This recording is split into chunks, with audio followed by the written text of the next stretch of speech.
నీళ్ళ లెక్క తేలకుండా వాటా తేలకుండా నువ్వు రాత్రికి రాత్రి ఢిల్లీ చేతులున్నదని ప్రాజెక్టు కడితే తెలంగాణ ప్రజలు ఒప్పుకోరు. నీ శిష్యుడు రేవంత్ రెడ్డి ఒప్పుకుంటాడేమో గాని తెలంగాణ ఊరుకోదు బిడ్డ, తెలంగాణ ఊరుకోదు. రేవంత్ రెడ్డి ఢిల్లీలో ఒప్పుకొని వస్తున్నంతమనుకుంటావా? మరొక తెలంగాణ ముఖ్యమంత్రి కేసీఆర్ నాయకత్వం ఎంత పోరాటం. బాబుకేముంది? రేవంత్ రెడ్డి నాశనం, ఢిల్లీ నాశనం ఉంది, ఎత్తుకపోతాడు.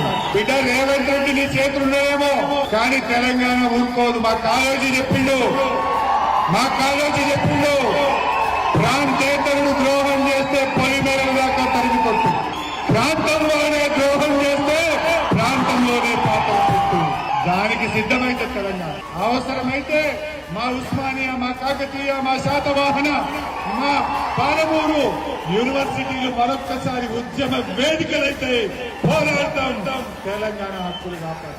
విడిచిపెట్టే సమస్య లేదు, మన హక్కులు మాత్రం వదిలిపెట్టే ఇష్యూ లేదు. ఇది విషయం. ఎందుకు వ్యతిరేకిస్తున్నామంటే గుడ్డిగా వ్యతిరేకిస్తలేం బిడ్డ. మా వాటా తేలాలి. మా ప్రాజెక్టుల కట్టు చెప్పినావు, మా 968 కట్టు చెప్పినావు. ముందు వాటన్నిటిని క్లియర్ చేయి, లెక్క తెలుసు, తర్వాత నేను నడిస్తే తప్ప లేకపోతే నడవదు.